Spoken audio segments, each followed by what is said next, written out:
ಏನ್ರಿ ಏನಾಯ್ತು? ಯಾಕೆ ಚಿಂತೆ ಮಾಡ್ತಾ ಇದ್ರಲ್ಲ? ಏನಿಲ್ಲ ರೀ ಡಾಕ್ಟ್ರೆ. ಅಲ್ಲ, ವೈಫ್ಗೆ 15 ಇಯರ್ಸಿಂದ PCOD ಅಂತ ಡಯಾಗ್ನೋಸ್ ಆಗಿದ್ರು.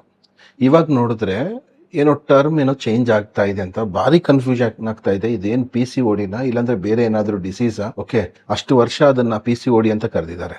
ಇದರಲ್ಲಿ ಯಾವುದೇ ಒಂದು ಕನ್ಫ್ಯೂಷನ್ ಇಲ್ಲ. ಈ PCODಯಲ್ಲಿ ಏನಕ್ಕೆ ಟರ್ಮ್ ಚೇಂಜ್ ಆಯಿತು, poly endocrine metabolic ovarian syndrome ಅಂತ ಹೇಳಬೇಕು ಅಂದರೆ, ಈ PCOD is not merely a disease of ovaries ರೀ.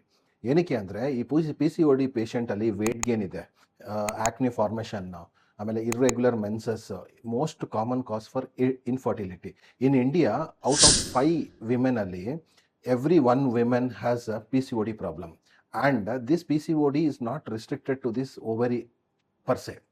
You got lot of other metabolic derangement. ಅದಕ್ಕೆ ಒಂದು PCODನ ಡಯಾಗ್ನೋಸ್ ಮಾಡಬೇಕು ಅಂದರೆ ಇವಾಗ PMOS ಅಂತ ಕನ್ವರ್ಟ್ ಆದಮೇಲೆ you need not do only ultrasound for the diagnosis. You check HbA1c, fasting lipid profile, fasting insulin. ಈ word PCOD to PMOS just it is not the marketing gimmick ಅಂತ ಅನ್ಕೋಬೇಡಿ.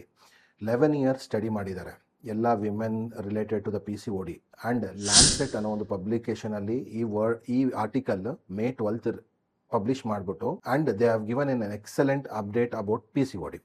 Coming to India per se, ನಮ್ಮ ಒಂದು practice or ನಮ್ಮ ಒಂದು Indian ಪಾಪ್ಯುಲೇಷನಲ್ಲಿ there is one thing called toffee, thin outside fat inside. So ನಾವು ಮುಂಚೆ PCOD is merely obese women with irregular periods ಅಂತ ಅನ್ಕೊತಾ ಇದ್ವಲ್ವ. Now this terminology has given proper guidelines for PMOS treatment. Thank you ಡಾಕ್ಟ್ರೆ. ನೀವು ಕೊಟ್ಟಿರೋ ಒಂದು updated guidelines ಏನಿದೆಯಲ್ಲ ನಮಗೆ ತುಂಬ ಹೆಲ್ಪ್ಫುಲ್ ಆಗಿದೆ. ಐ ಥಿಂಕ್ ಎಲ್ಲರೂ ಈ ವಿಡಿಯೋನ ನೋಡಬೇಕು, ಶೇರ್ ಮಾಡಿ.